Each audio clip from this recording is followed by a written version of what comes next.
Hey guys, welcome back. I have another book review for you today, and it is slightly different. This time I delved into a classic and I read Homer's Iliad, and I have some thoughts about the Iliad.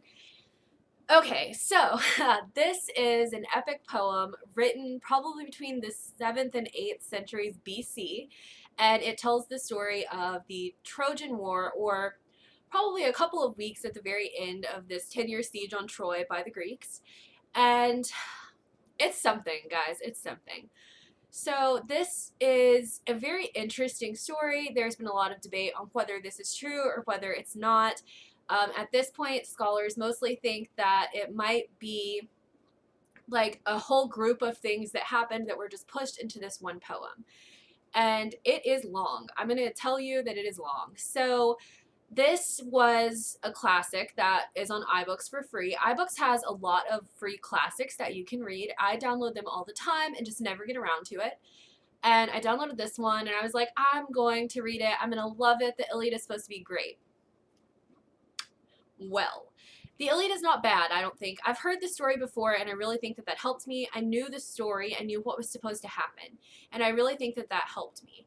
So I say that it's a poem, and it is. It's an epic poem, but it is not written in like iambic pentameter or anything that we're used to in modern day America. It's written in something called like dialectic hexameter, which is like a heroic hexameter, apparently. The Iliad is written in this, the Odyssey is, and so is like Virgil's Aeneid.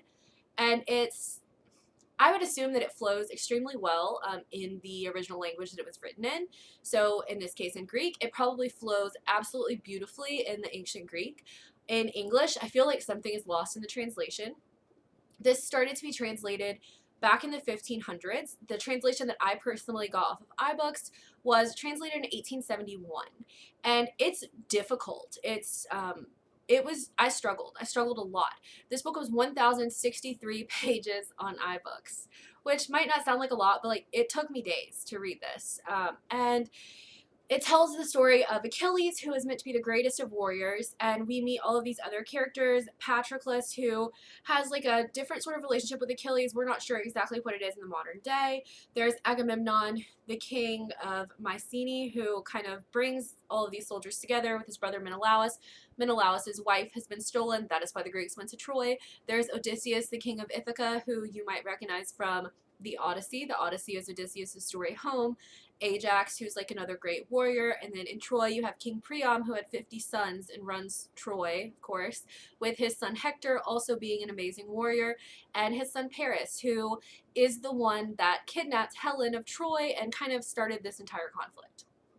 And it's really interesting. The characters are quite interesting. You can read about all of the characters separately, which I have done. I just never sat down to read the entirety of the Iliad. And it's all like extremely interesting. The gods play a major part. All of the Greek gods play this huge part, and they're like grabbing these heroes and pulling them out of harm's way, and they're healing them. They're doing just all kinds of things to influence human events. But then you also have like so much pride put in. Agamemnon is extremely prideful, as is Achilles, which like they butt heads. Achilles decides not to fight. Such a big like ordeal, and you have to remember that in this part of the story, they've literally been at war for 10 years. They're living on the beaches of Troy. They've made like this entire big community, and Troy is still like prospering. They've never had like a big food shortage or anything else, and they're still fighting quite consistently. And it's just really interesting. Like, you would think that they would already be exhausted, but most of them have come to this war knowing that they're going to have glory. Achilles' mother is a goddess, so he is a demigod of sorts. And basically, he's been told if you go to Troy, they will always remember your name. But if you did not go, you would like live a good life and have a family. So he has made the decision to go to Troy. There's a lot more that goes into that, but it's, quite like he clearly can't tell the entire history. Other books like the Odyssey or the Aeneid will tell you more of the history of the different characters, but it's very, like I said, I keep just saying it's very interesting, and it is. I think it's a very interesting story, but I struggled reading it. I felt like if I didn't know the story, I wouldn't have been able to complete this book. I was struggling. Sometimes I wasn't really sure exactly what was going on, and I think that's because it's a I like to think that it's because it's a very old translation. So maybe if someone was translating it in 2020, they could simplify it, make it snappier, and make it a lot easier to like understand. But I don't know if that's been done. If it has been, I didn't get my hands on that. I read the original or an 1871 translation that just felt like very wordy. The flow just wasn't there. I felt like there were so many like monologues and everything. Like some paragraphs were lasting pages, and I was just so frustrated. And it is written in a different type of like hexameter, pentameter that we're used to. So if you try to emphasize certain lines or anything like you would in a poem, it doesn't really work like that. So it's not bad. I suggest learning the story. I'm not sure that I would suggest this particular translation to anyone. I'm sure that some people are thinking that I'm very wrong and that they love the way that the Iliad is written and they just love the story.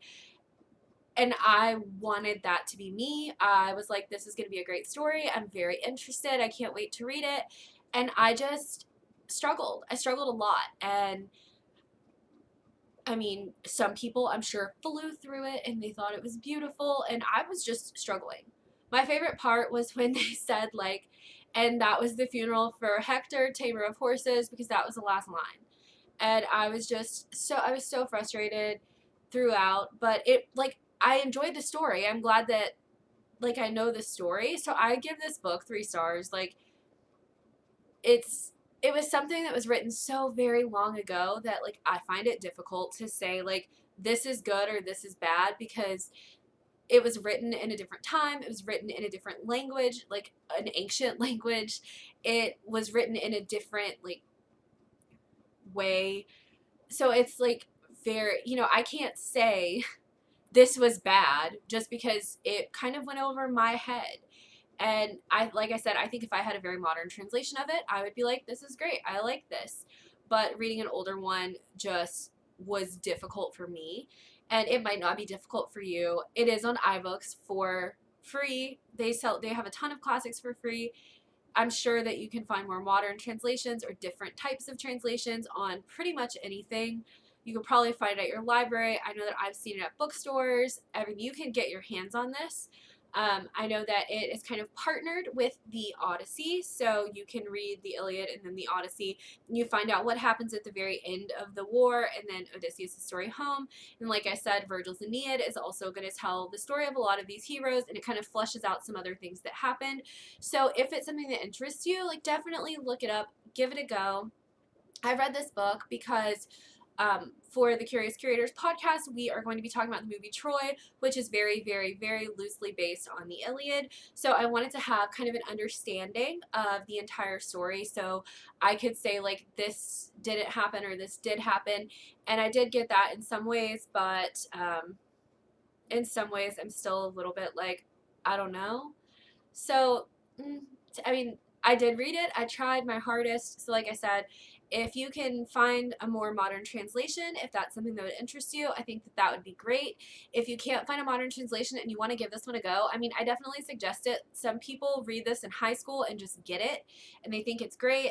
I was not one of those people. I've tried to read it multiple times. It's the first time I've made it all the way through, and that's probably because I had a week-long break to read it.